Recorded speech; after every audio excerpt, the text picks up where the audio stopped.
Okay, so welcome to another video. I initially was not going to do this video, but then I thought, you know what, might as well record it. It's just extra content. So what I'll be doing is I have a donor Apple Watch Series 1 here. I think it was a Series 1 or Series 0, I can't remember. I got it for like 14, no, it'll be on screen. I'll put the thing on screen, the original listing, so it's up here. I got it for like below $15, or exactly $15, I can't remember, but it's a donor because it's iCloud locked, but its display is in good condition, so I'll be using its display on this. If you remember, this is one of my part slot. I bought a part slot of 5 Apple Watches, 1 Series 1 and 4 Series Zeros. This one's a Series 0 in stainless steel. If you watched that video, you'll remember that 3 out of the 5 worked. This one and another 2 aluminums, and then the other 2 stainless steels were iCloud locked. This one is the one that's stuck on watchOS 1. So it's having a really hard time connecting to any iPhone. It's not updating, and it's just being a problem in general. But I decided that this one's gonna get the donor display. The aluminum ones can wait. I probably never use them.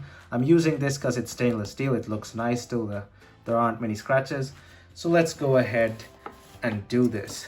Also, don't forget to hit that like button and check out my channel. And if you like what you see, please consider subscribing. So yeah, I've not done a display replacement ever on camera. So we'll see how it goes. Oh, it's already slid out. Okay. Leave that to side. Is there anything else? Really good bubble wrap in there. Might as well take that out. Reuse it. Yeah, that's good bubble wrap. I shall reuse that stuff. Let's have a look. Display looks... well, it's not immaculate, but it's good. This one is iCloud locked. Seems to be dead on battery. But it doesn't really matter. It's iCloud locked. So I will test this off camera to be really sure if it's iCloud locked, because I've got really lucky sometimes. Like sometimes I get stuff off eBay, it says it's broken and it's that and this, but it turns out it's a really tiny issue that isn't a problem. So I do not want to cannibalize this thing before before testing it. So I'll test this off camera and see if it's iCloud locked. It's a long process and that's not relevant to this video. So I'll do that off camera and be right back. So this Apple Watch is iCloud locked, so I guess it is going to be parts. So let's go ahead and take it apart. We will go ahead and turn it off first. Okay, so I'll grab my heat gun here, let it heat up a bit. I'm not using my eye opener because that thing is a piece of shit. I do have one, but I really don't like it. It takes way too long to get the job done. It's even, but still no. And obviously I have my scalpel here, surgical scalpel. Well, yeah, scalpel. If you're ever opening an Apple Watch, don't use one of these. They flex at the end, they're not ideal. Use one of these, they're pretty cheap. You don't have to get it from iFixit, but you can if you want to. I think someone has tried to take this watch apart in the past. If you can see, it's kind of damaged over there. Let me get that to focus. I think someone has tried to actually get into this, but has not had any success. Let me increase the heat on this a bit. So what we're going to do is we're going to transfer this thing's battery and display over to this. This already has its pulse touch sensor, so that's okay. The adhesive I don't have on me now, but I guess I can just temporarily tape it down or something, but I could get the adhesive pretty quickly when I have time. But I'm not going to be doing this on this video, but that you really require adhesive to hold it down, because on iPhones, if you skip the adhesive and try to just tie it in with the screw, like hold it together with a screw, that's okay. It's gonna stay because the iPhone already has screws. But these things, the only thing holding them together is their adhesives. So yeah. Now this thing is pretty hot. Hold it from the glass. Now, I think it's already pretty much lifted off. Let me get in there closer. The thing with recording like this is pretty hard. I don't have the proper recording equipment or anything like that. I gotta be careful with this glass not to scratch it, because this is not the sapphire crystal glass. This is a standard ion strengthened glass, and it's gonna scratch pretty easily. Where are my other tools? Hold up. So I have these picks-like things here. Use these to slide under the display. Let me get more light in here. Hold up. Sorry if the light's too bright, but I really need to see what I'm doing here. I think someone has already managed to get in there, but whoever got in there has put it back together properly, because it's it turns on.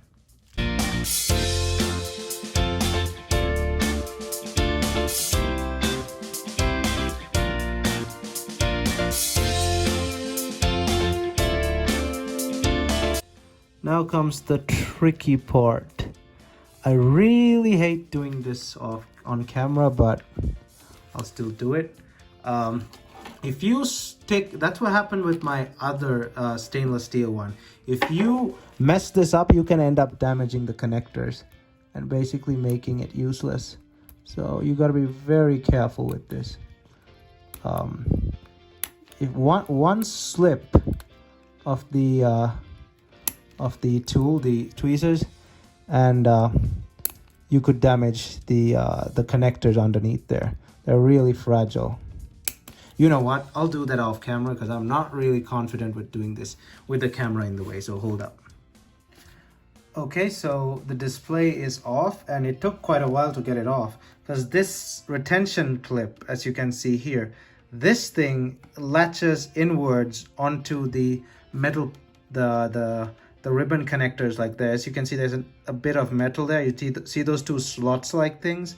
Yeah, this kind of hooks onto those, and it's really hard to pry apart. So yeah, it's a pretty tough thing, and you could end up breaking these two very easily as well. So the battery looks pretty good. It's not bloated or anything. So let's go ahead and take the battery out. Let's get a more stiffer pick here. I wonder why the watch was opened initially. Like I said earlier, it came apart so easily. Maybe the display was replaced. The display looks original. It doesn't look like a knockoff or anything. Because the colors on knockoff displays look different. And I know that for a fact that this is an original display. Okay, so the battery is being annoying now. I don't want to put too much pressure on the battery, because you don't want to bend it or anything. You kind of want to move it around a bit until it gives. So this Apple Watch is good for many parts, such as the battery, the force touch sensor. Well, it's damaged, but it's technically not damaged, but it's still, I don't think I can reuse it. But the battery, the Taptic engine, this ribbon here, the display cable ribbon, that thing's a pain in the ass to replace, because it requires micro soldering, and yeah, so there's a ton of good parts, including the housing, but it's pretty damaged, so I don't think I'll ever need that. So let's just figure out how I can get the battery out of here without bending it too much. These batteries don't have those pull tabs like iPhones, which sucks, but it is what it is. Usually what I do is I kind of do that. Tends to want to come out. Oh, maybe they replaced the battery, and whoever replaced the battery put on a little extra tape. That's pretty stuck down. And the battery, does it look original? Hold up. Here's the original battery. Right, so I think the battery is not original. So this had a battery replacement at some point. This is for a confirmed original battery. Warning, authorized service provider only. This is an original Apple battery. this thing does not have that warning service provider thing. So I think we have a knockoff battery that's pretty stuck to this. So considering the batteries replaced her recently, I think the battery is going to be good, but I don't want to use it, but we shall see. So let me get a stronger pry tool here.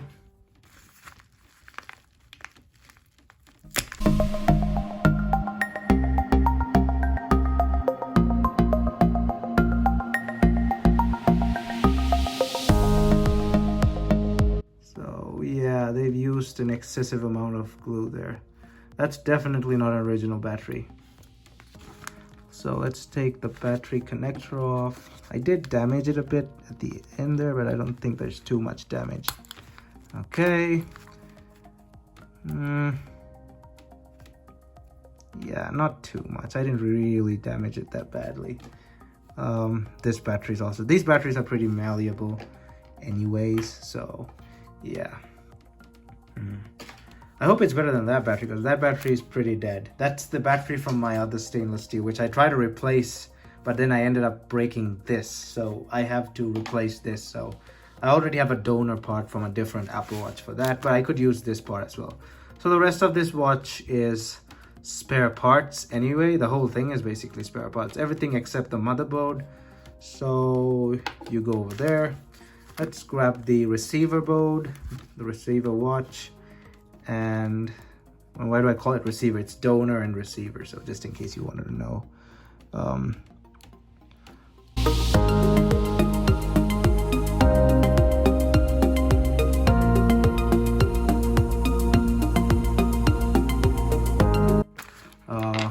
Let the battery just hang in there. It's not gonna move around that much. Now what I'm wondering is, should I put the faceplate and the shield right now or later, because I'm not really sure I want to do that now. But if this works from here, that's just enough for this video, because I don't have the Force Touch connector yet. I mean, this does have a Force Touch connector, but I want to get the Force Touch connector slash adhesive as well. So yeah, let me get that closer in there. This is a bit tricky. So the reason they use such a strong retention clip thingy is because these don't really clip down that well. They're very loose. They're extremely loose. You can easily take these off with your finger. They're extremely loose. So yeah. Just want to do this off camera just a bit, because hold up. Okay, so that is connected. I might just shove a piece of paper in there to hold them down in place, because I do not want to use this piece of crap. It's really bad design on Apple's part. I mean, taking out retention clips is one thing, but taking out this retention clip is a whole different story. That's the exact reason why I broke the that ribbon on my other Apple Watch. So yeah, Apple needs to fix that. Okay, so there we have the Apple logo. By the way, that's the Apple Watch OS Series 1. Well, not Series 1. Apple Watch OS 1 logo. It's bigger than a normal startup screen logo. So this one's issue is it's stuck on Watch OS 1, and it refuses to turn on, like to pair. So I gotta figure that out. But now that it has its own display and a battery, I hope this will work. But until then, I guess this is a success. The Force Touch won't work anyway, so screw it. I have no way of testing it. But the battery connects, the display works. I guess this is a success. So I guess that's it for this video. Thanks for watching, and I hope you enjoyed it. Don't forget to hit that like button and check out my channel. And if you like what you see, please consider subscribing. I do a variety of repairs and throwbacks to older devices and so and so. So if you like those kind of things, please consider subscribing. Thumbs up, and I'll see you guys in my next video.